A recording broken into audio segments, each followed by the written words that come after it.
नमस्कार साथियों, DElEd academy की इस यूट्यूब चैनल पे आप सभी का स्वागत है। यूनिट 3 के अंदर आयत संबंधी प्रश्न पूछे गए हैं पिछले सालों के पेपर में, और यदि इस बार यह प्रश्न आ जाए तो आपके यह प्रश्न गलत नहीं होना चाहिए।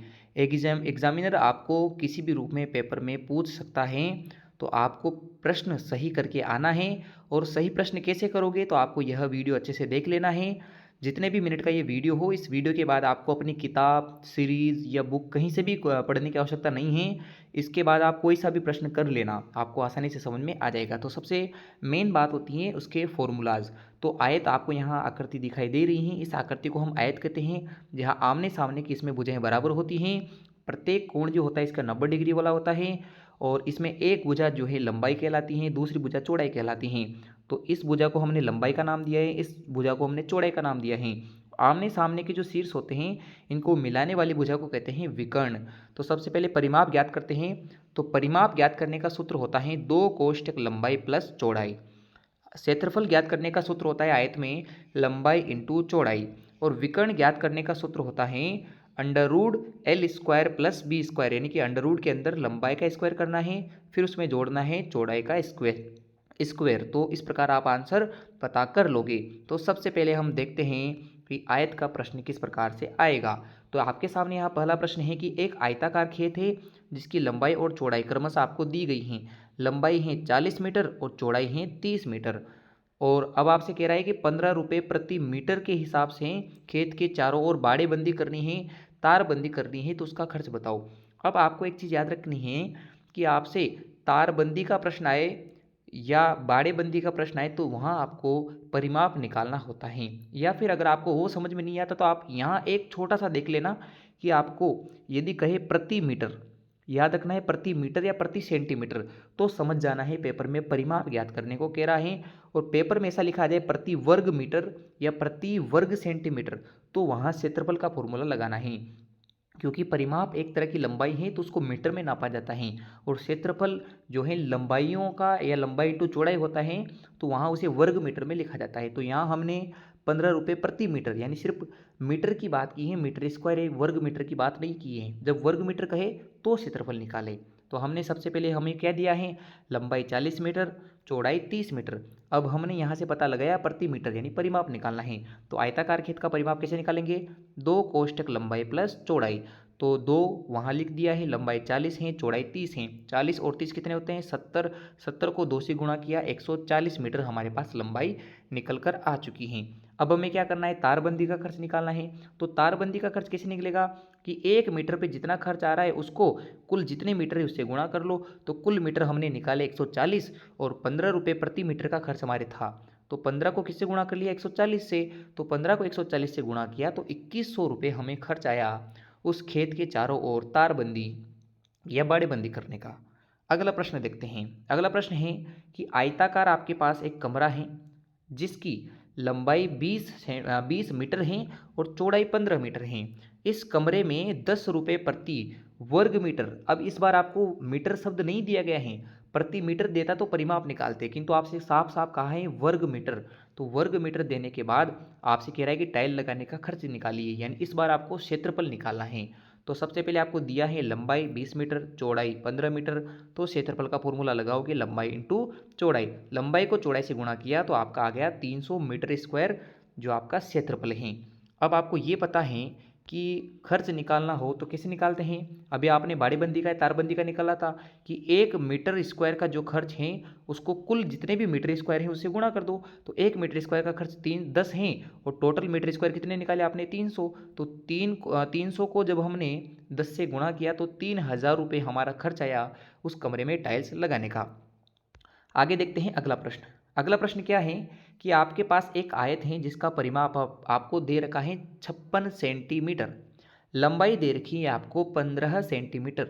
अब आपको क्षेत्रफल निकालना है। जब भी किसी भी आयत वाले प्रश्न में परिमाप और क्षेत्रफल दोनों ये एक देकर दूसरा निकालने को कहे, तो आपको जो पहले दिया जाता है उसका फॉर्मूला लगाओ। तो पहले आपको परिमाप दिया गया है तो परिमाप का फॉर्मूला लगा लीजिए। तो आपको परिमाप का फॉर्मूला आपको दिया क्या है, परिमाप और लंबाई। चौड़ाई नहीं दी गई है, चौड़ाई के बिना आप क्षेत्रफल निकाल भी नहीं पाओगे, क्योंकि क्षेत्रफल का फॉर्मूला होता है लंबाई इंटू चौड़ाई। तो हम क्या करेंगे, यहाँ से परिमाप ज्ञात करेंगे। परिमाप का फॉर्मूला क्या होता है, 2 कोष्टक लंबाई प्लस चौड़ाई। अब परिमाप का फॉर्मूला क्यों लगाते हैं, क्योंकि आपसे स्टार्टिंग में कह दिया उसने कि परिमाप कितना है, 56 सेंटीमीटर। तो परिमाप का ही सबसे पहले फॉर्मूला लगाना है। अब एक तरफ आपने लिख दिया कि परिमाप 56 है, दूसरी तरफ आपने लिख दिया 2 कोष्टक लंबाई, लंबाई कितनी है 15 सेंटीमीटर, चौड़ाई नहीं पता तो उसको बी लिख दिया, यानी ब्रिज जो है वो हमने बी लिख दिया है।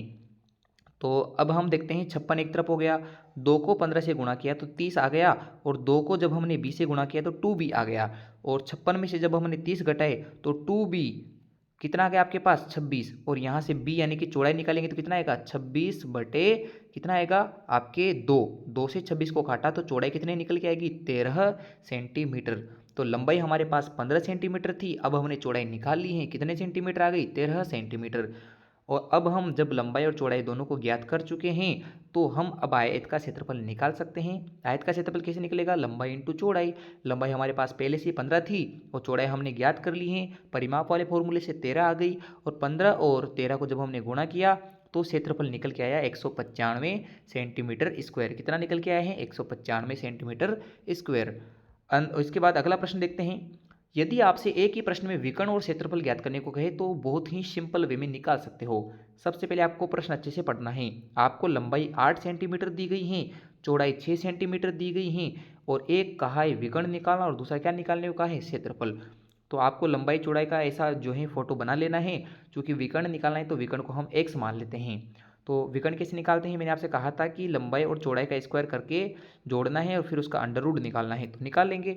सबसे पहले हमने लंबाई को लिखा 8 और उसका स्क्वायर कर दिया, फिर बीच में प्लस का चिन्ह लगा दिया, फिर चौड़ाई को लिखा 6 और उसका स्क्वायर निकाल दिया। तो 8 का स्क्वायर कितना होता है 64, 6 का कितना होता है 36, दोनों को जोड़ा और उनका अंडर रूट निकाला, दोनों को जोड़ने पर 100 आ गया। 100 का अंडर रूट कितना निकल के आता है 10, 100 का कितना निकल के आया 10। तो हमारे पास यहाँ विकर्ण कितने सेंटीमीटर का निकल के आया, तो विकर्ण निकल के आया 10 सेंटीमीटर का। और यदि हमें क्षेत्रफल निकालने को कह रहा है तो क्षेत्रफल तो बहुत इजी होता है। क्षेत्रफल निकालने के लिए हमें केवल लंबाई और चौड़ाई को गुणा करना होता है जो हमें दिया गया है। तो 8 इंटू 6 कितना हो गया 48, और चूंकि क्षेत्रफल जो है हमेशा स्क्वायर में लिखा जाता है तो सेंटीमीटर में है बुझे तो सेंटीमीटर का स्क्वायर लिख देंगे। और आयत का अंतिम प्रश्न जो आपसे पूछ सकता है वो कोई इतना टफ नहीं है, बहुत सिंपल है। बस आपको ऐसा प्रश्न देगा कि लंबाई उससे इतने गुना है, इतना गुना नहीं है। तो आपसे कहा है कि आपके पास जो आयत है उसकी लंबाई चौड़ाई से 3 गुना है, आपके पास परिमाप है 40 सेंटीमीटर। तो अब आपको एक्चुअल लंबाई चौड़ाई बतानी है। तो हम क्या करेंगे, सबसे पहले तो लिखेंगे परिमाप। परिमाप कितना है 40 सेंटीमीटर।